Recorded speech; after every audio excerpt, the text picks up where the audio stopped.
Well, guys, I feel like I got a kick in the junk there the other day. So I found out that the bank that I'm going through for the loan to get this investment property bought, they had an appraiser come by and he did an as-is appraisal, which is typical for somebody that's doing repairs on a house and that sort of thing. And the lender came back and said, yo, I'm not happy with an as-is, even though the appraisal came back for far more than what I'm actually paying for the house. They said that they weren't happy with that. They wanted an as-completed kind of appraisal.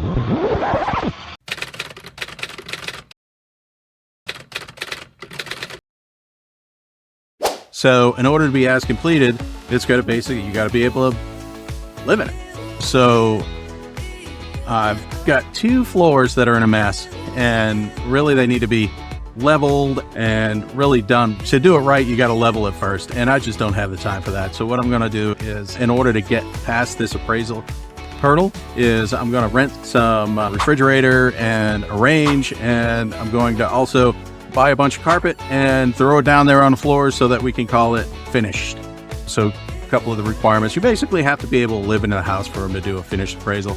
And so that requires floor coverings all around, and you need to be able to take a shower and cook a meal and all that sort of thing. And thankfully, oh my gosh, I am so glad I hadn't already pulled out those cabinets. So part of this project, we're taking out the cabinets and replacing all that stuff, and to include the vanities in the bathroom and removing some of that tile in the bathroom and just updating the whole thing, really.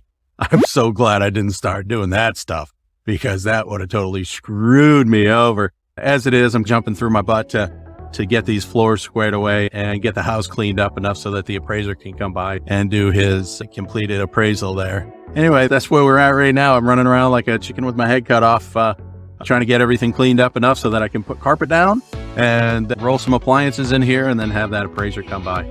And then as soon as the appraisal's done, all that stuff is coming back out, and I'm going to level up floors properly and actually put down permanent flooring, and flooring that's going to last for a long time. Because quite honestly, in my mind, if you're going to do a rental, you should make it as bulletproof as you can. Have a good roof, have quality plumbing fixtures, make sure your flooring can sustain years of abuse. That's costs a little bit more up front, and I know that's tough for some folks and tough for me, quite honestly.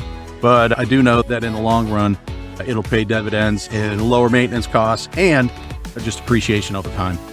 So before you start a project, make sure you vet your lender well and make sure that they know exactly what you're getting into. So I bear some of the blame for that for sure. It probably should have gave them some more fidelity on what the actual plan was and what was going on. Anyway, till the next time.